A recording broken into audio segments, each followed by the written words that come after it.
Hello, fellow YouTubers. This is Jabo here, and I have something cool. It's a brand new pistol, 1911. Belongs to my brother, who let me use it to make a video, and it's really nice of him to do that. And this is the Tisas, as it's pronounced. I've been corrected on my other videos I made of this. Made in Turkey. It's a company that manufactures firearms for the military, their police, and civilians, and this is a really cool item. And my brother was telling me that when they sell these new, it comes with 50 rounds of ammo in the case, which you can't do here. But what is it, you're asking? Well, if the title of the video didn't tell you, we're gonna show you this very nice case that it comes with.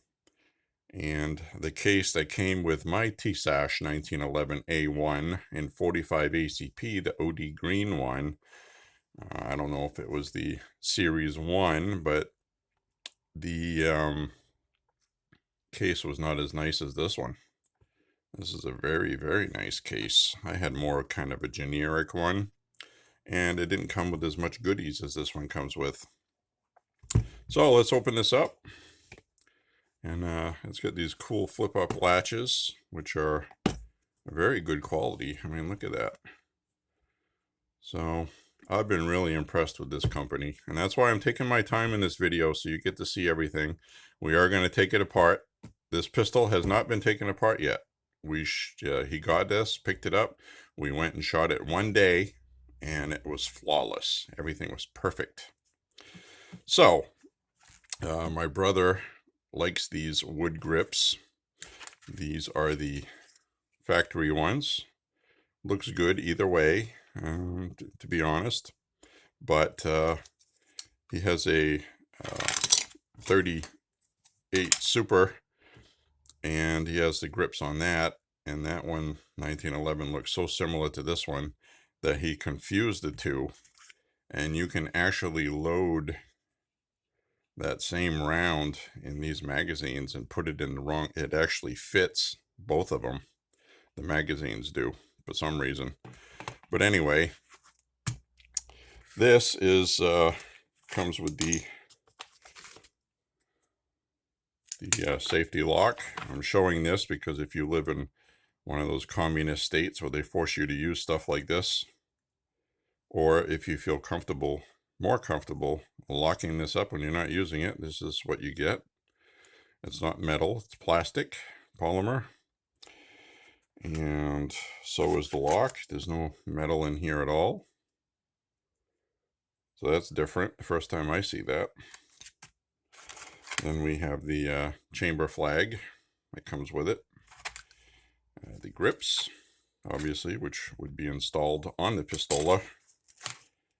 And then we have the wrench for the bushing, and this thing here to push on the thing when you need to disassemble. But I don't really use on any of this, to be honest with you. Some people might need it. I'm not going to use it when we take it apart. And so I don't know if this comes apart any differently than any other 1911 A1. I doubt it. This says Government 70 internals, so it should be pretty straightforward. It does come with 2 magazines, and they're not using the Megcar or Mekgar or whatever they are. They are using another company, which I don't have the name on here. I don't see it, but I'm sure the internet can tell you. Very smooth running plunger. Had no issues with these at all shooting them. And I think we shot about 150 rounds, 200 rounds, something like that. And we get the mag release, comes right out. That works properly. Both magazines are super. And inside the case, we get the shape of that thing there. And I'm going to move some of this stuff out of the way. Put this back in here, put this in here. And you know what I like about my videos is I don't have some big intro video and video production. I don't come on here trying to be a comedian. You know, I find channels like that to be very annoying. I really do. But anyway, we get right to the products. This is the same kind of brush that comes with the other 1911s that Tisas puts out. So there's nothing new and fancy there. And we have for the patches, put a patch through there and run it through the bore. And it is polymer. Or you could use a bore snake or your own cleaning kit or whatever works for you. And we will put this up here. We get this. This is just a thing that was attached to the tag. So it comes with this tag, forged in 1911, frame and slide, series 70, hardened before machined.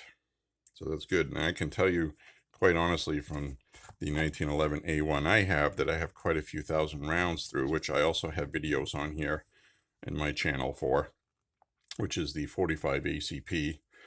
And I can tell you it's been flawless. There's been no mechanical issues, no parts problems, very expected wear, not excessive. So it's been a very, very excellent quality pistol. And this one here, I don't remember exactly what he paid, but they sell from about $390 to $440, depending on where you find it. And you get your basic manual, tells you everything that you need to know. And so anyway, that's what we have there. I'll put this aside for now. And it's one of those things where this pistol is just super. It's really functions well. Make sure it's empty, as we can see it is. At least I can. So it does have an ambidextrous safety. That might be something online where people searching these videos wants to know. It is an ambidextrous, so if you change the grips, you're going to need ones to accommodate that. And these were purchased online, and they fit right on, no problem. So everything is standard with this. And we have these serrated, which feels really nice. I'm one of those people that do it this way. Some people do it this way. It's whatever works for you, doesn't matter. There's no right or wrong way. So I'm going to kind of try to do a close-up on this before disassembly so you can see any markings on here you might be interested in. And it does have that dovetailed front sight, which is good if you want to change the sights. The World War II U.S. Army one that I have, it is fixed, and you cannot do that. So we have your standard slide lock, skeletonized trigger, which feels very nice, by the way. You have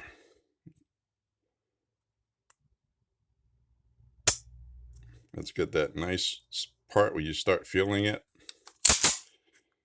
and then a nice crisp snap, which is what I like. So the safety was smooth out of the box. I've seen some past reviews with Tisas where they were complaining about how the safety they could feel like some kind of roughness or catch or something. And none of that on this, and that didn't happen with the one I owned either, so I'm thinking that might have been specific to that one. Who knows with manufacturing.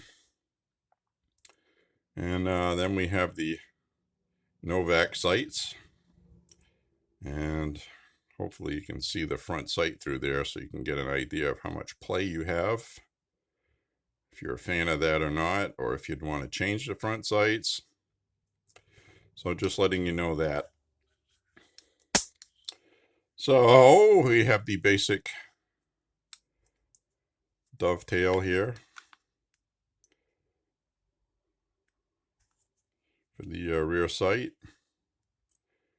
and hex key looks like.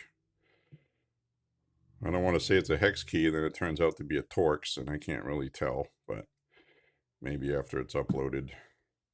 It's not mine, like I said, so I don't know. But we have the extra extended ejection port with the little bevel here, which I don't know how much of a benefit that is. Maybe it's a cool thing for 9mm. If you don't do that, it's a problem. I have no idea. I'm not an expert on firearms, for one thing. I like to get that out of the way also.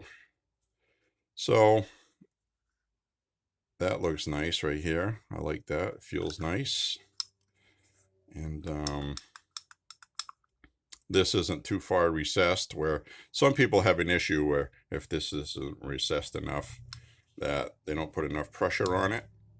And then when they go to shoot, they can't pull the trigger because that is on. But this one here has that little extension, which kind of prevents that. So you cannot help but push that in and depress it. Very cool. So basically there's nothing else to really show up close. And it just says Tisas, Knoxville, Tennessee. Nothing fancy.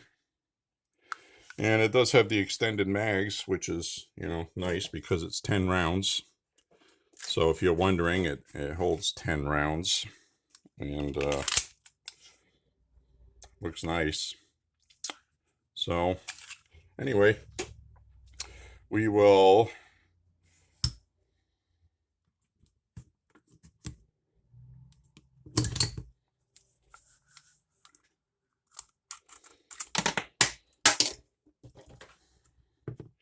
that, and nothing unusual about that. It's the same. Take out the bushing.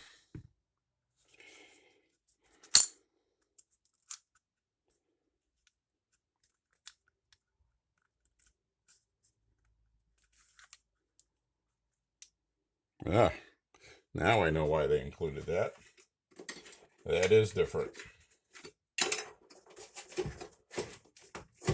That is different than the 45.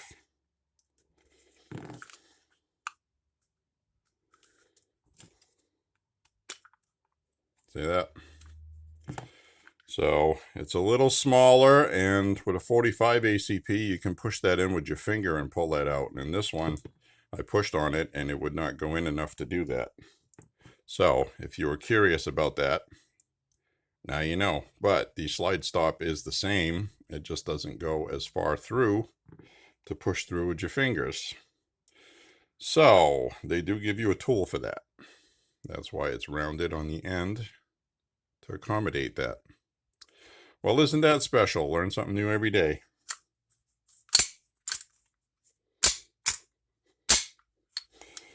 So there we go. So that was a little more fussy than usual, I can tell you. A little more. You're going to have to fuss with it when you put it back together. But the recoil rod here is a short one, which is nice. Looks just like the other one for the one that's Parkerized for the OD green.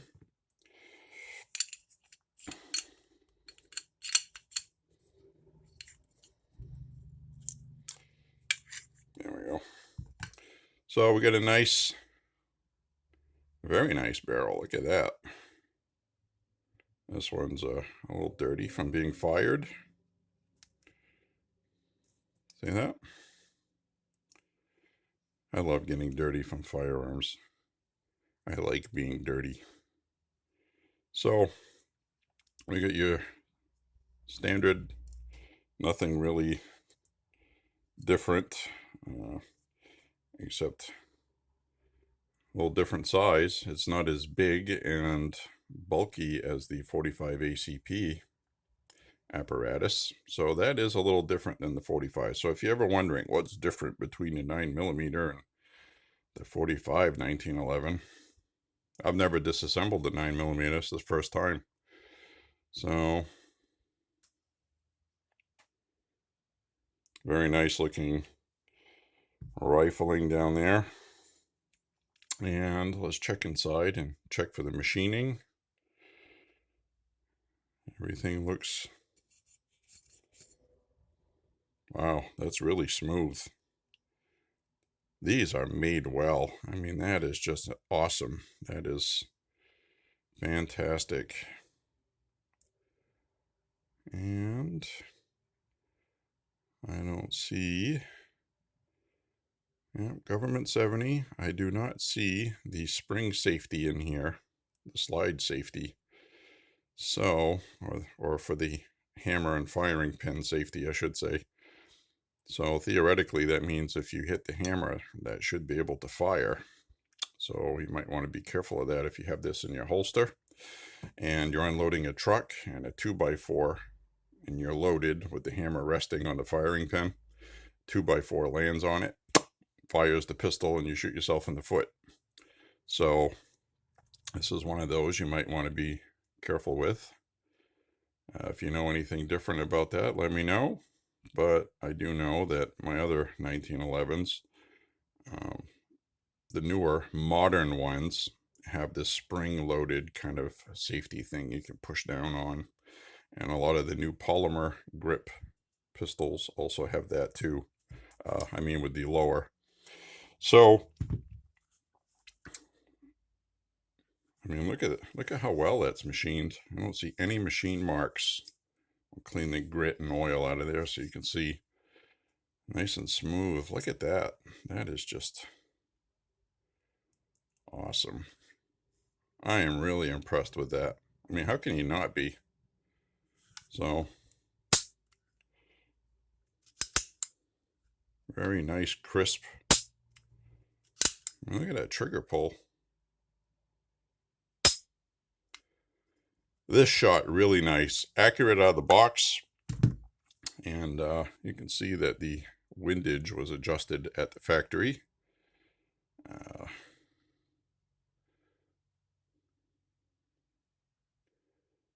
Was right on the money.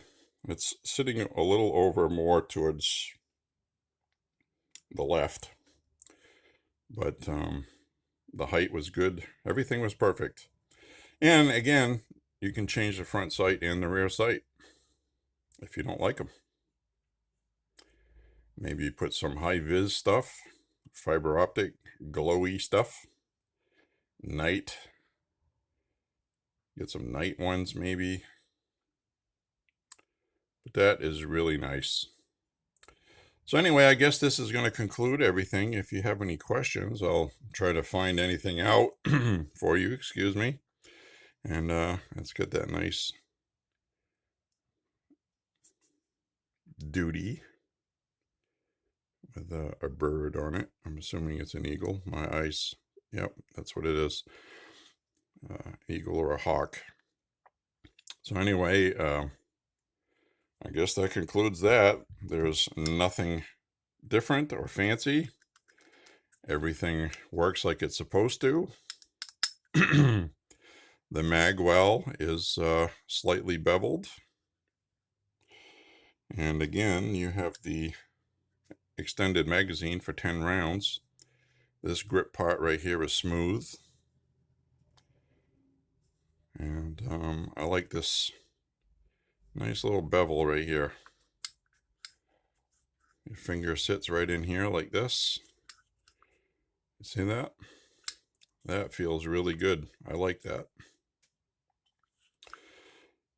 So, that being said, I guess that concludes this review of this Tisas 9mm 1911, kind of a teardown video, just so you could see the incredibly well-made parts. And I really hope you enjoyed that. And again, always, I want to thank you for watching the channel, because I'm not monetized. I just do this because I like firearms like you do. And a lot of people always have questions online. Are the parts the same? Is this the same? Is that the same? How does it come apart?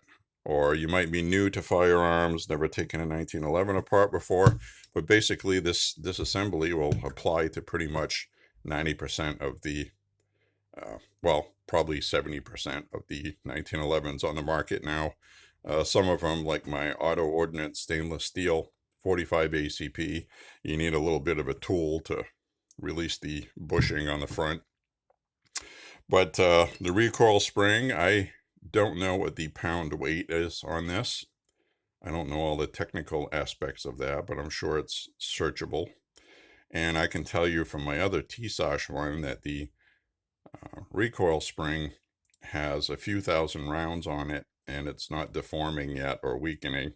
So very good quality stuff. I'm really incredibly impressed by Tisas. Do not be afraid to buy their stuff. I'm telling you. I mean, it's good. So anyway, I'll run through a little bit of the technical stuff at the end of this.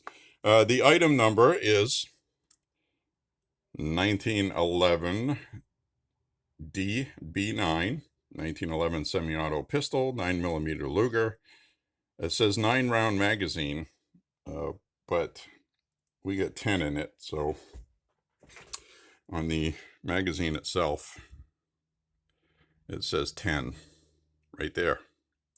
So that's like 10 plus 1. So I don't know why this stat sheet here says 9. That must be without the extension. 5-inch hammer forge barrel, hammer forge slide and full-size frame, front and rear slide serrations, flared and lowered ejection port, skeletonized hammer and trigger, the ambidextrous extended safety. And a lot of people online in these gun videos mispronounce that and say ambidextrous, which isn't a word. And 3-dot low-profile Novak style sights. Series 70s internal, and it says black Cerakote finish. So this is a Cerakote finish, and it's not Parkerized. So if anybody asks you that, it's not. But it's kind of a matte finish, looks beautiful, kind of like the same thing I have on my OD green one. So anyway, that concludes this video. Hope you enjoy it. Subscribe to the channel if you like it. Tell people about it. And I especially just want to say thank you for watching. It really means a lot to me. I love reading all the comments. I try to answer most comments that are pertinent to having an answer. And I pay attention. So I'm not one of those people that just upload this stuff and then just never talk to people. So I love talking about firearms and chatting with people. And if you're just going to come on here with negativity and criticize things and just be a jerk, you're probably going to get blocked. And I don't have to be fair. It's my channel, and I don't want riffraff like that on it. So don't even waste your time with it, because it won't be there. As soon as I see it, it'll be removed and you'll get blocked. I think that's fair, because other people are sick and tired of social media and people being negative all the time and ripping other people apart. And you can't just come on and say, wow, that's a cool pistol. And, you know, I like all these features. Personally, I don't like this feature, you know, but no, they got to come on and say, oh, this guy doesn't know anything about guns. He's not an expert. First of all, every video I make, I come on here and say, I am not a gun expert, because I'm not. I'm an amateur, intermediate at this point. How's that? So we go shooting every weekend. We have for a few years. And we shoot a lot of rounds. It's a lot of money, and ammo costs money, as you know. And when you go and spend $200 to $300 a weekend, you understand, okay? So to come on here and make a video, and you're into all this stuff, and then somebody comes onto a video and just decides to be an ass, well, that's just ridiculous. I don't even make friends with people like that. Don't want to be friends with people like that in person. And generally, these are just angry, unhappy people, maybe angry at their wife or their kids, who knows. But anyway, I thank you for watching. I really appreciate it. And until the next video, I will say goodbye. And again, thank you very much. It's much appreciated. Bye-bye. God bless. Have a wonderful life. We'll talk to you soon, friends.